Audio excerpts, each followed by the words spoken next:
Paano ko ginawa ang bidyong to? Para sa CapCut. Ito guys, yung unang clip. So, yung camera nyo medyo nasa baba lang siya para parang nakayuko. And then ito yung second clip. Magpicture lang kayo ng sky, yung ganyang format para mas maganda pag yung blue na blue. And then, tara na sa CapCut. Select new project. Then, unahin muna natin yung picture. Pagka-select, hanapin agad ang aspect ratio. Then, piliin ang 9:16. Ipit lang yung picture doon sa screen para magpantay. Pindutin ang clip, tapos hilain lang siya para humaba.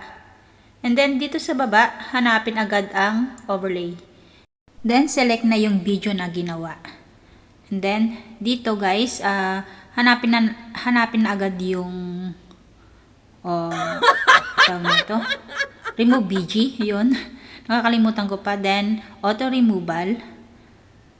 Tapos dito, hanapin agad dito sa baba yung crop. Ito guys, pwede nyo hindi i-crop, pwede nyo ring i-crop. Pero sa akin kasi, ika-crop ko na siya kasi masyadong mahaba yung sa baba. Tatanggalan ko lang siya ng konti. Yung sa may baba lang. Then, ganyan lang siya. Yan, i-fit lang. Then, pag okay na, check. Ngayon, i-adjust mo lang siya sa may blue sky. Then, dito, pindutin ang main clip.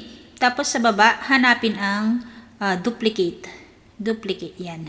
Then, pagka-duplicate, hanapin agad ang overlay. Pagka-overlay, i-drag mo lang, ipantay lang siya sa mga clip. Yan.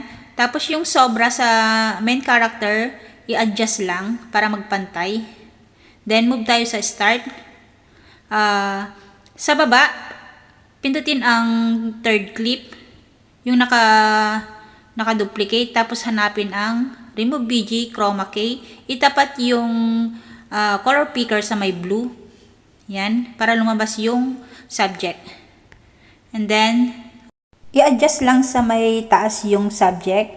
Kayo na yung bahala kung mag-adjust kung itataas nyo, palalakihin o paliliitin. Ganon. So, yan. Review na natin. So, ganyan lang siya guys. Then, pwede na siya i-export. So, ganon lang siya kasimple. Sana nasundan nyo. Don't forget to like, comment, and share na rin. Thank you for watching. Bye-bye!